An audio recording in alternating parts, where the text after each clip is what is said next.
आणि मखदूम शाह बाबा हे कोण आहेत?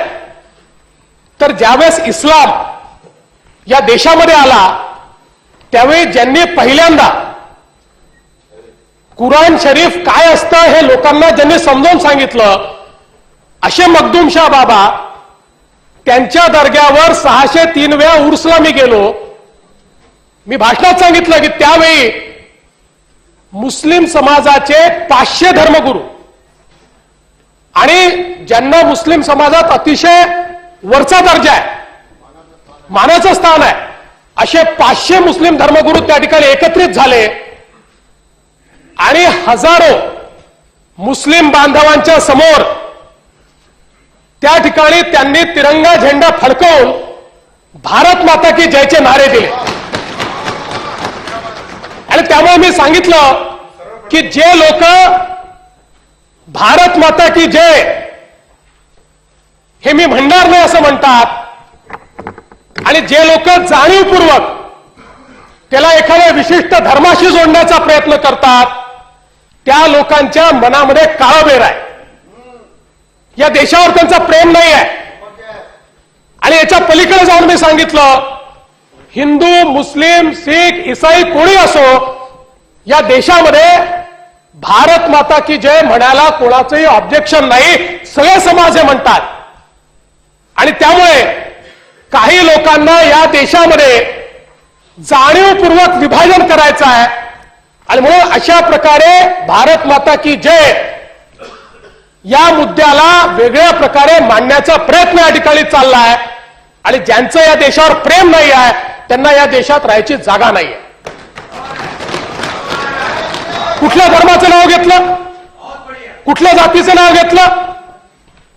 अध्यक्ष महोदय, माझा सवाल आहे या ठिकाणी की भारत माता की जय हे जर 500 मुस्लिम धर्मगुरू येऊन त्या ठिकाणी म्हणत असतील आणि त्याचा असा विपर्यास हे जर काही पक्ष काढणार असतील तर याचा अर्थ काय आहे?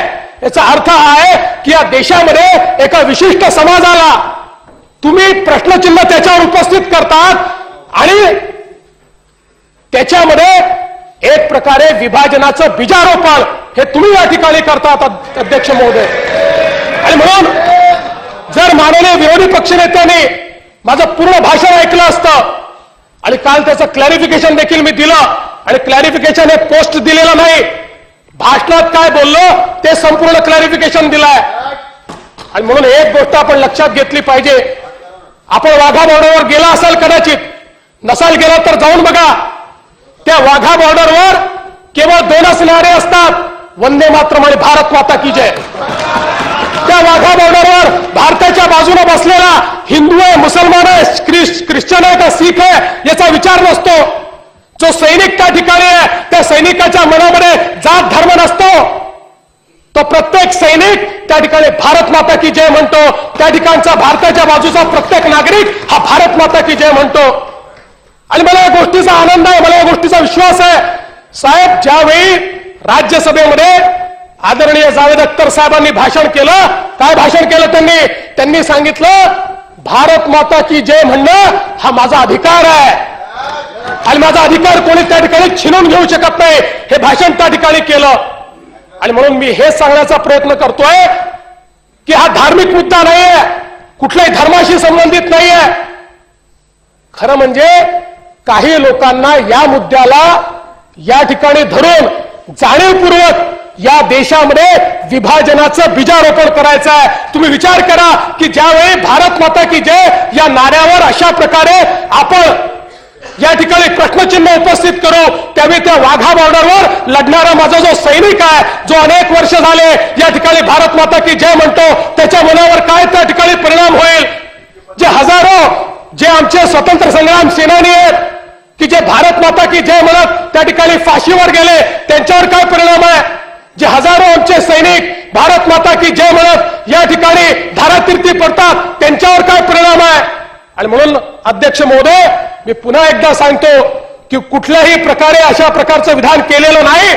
तर जे लोकांचं या देशावर प्रेम नाही, जे लोक जाणीवपूर्वक विवाद करतायत, अशा लोकांच्या संदर्भात मी बोललेलो आहे. आणि म्हणून या ठिकाणी अध्यक्ष महोदय, माझं स्पष्ट मत आहे की अशा विचारावर विवाद करून या सभागृहाचा वेळ घालवण्याचा प्रयत्न या ठिकाणी करण्यात येऊ नये.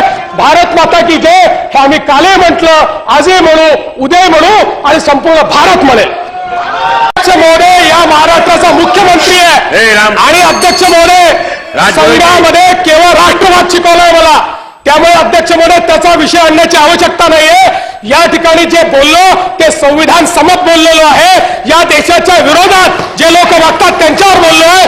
कुठल्या जातीवर, कुठल्या समाजावर, कुठल्या व्यक्तीवर बोललेलो नाही. आणि मी पृथ्वीराज चव्हाण साहेबांना विचारतो की मी जर या ठिकाणी म्हटलं असेल की ज्यांचं या देशात प्रेम नाही, मी जातीचं विचारलं नाही, धर्माचं बोललो नाही, व्यक्तीचं बोललो नाही, मी जर हे बोललो असेल की ज्यांचा या देशावर प्रेम नाही त्यांना या देशात राहायचा अधिकार नाही, तर काय चुकलं? तर तुमचं म्हणणं हे आहे का की ज्यांचं या देशावर प्रेम नाही त्यांनी या देशात राहायचं, असं तुमचं म्हणणं आहे का अध्यक्ष महोदय?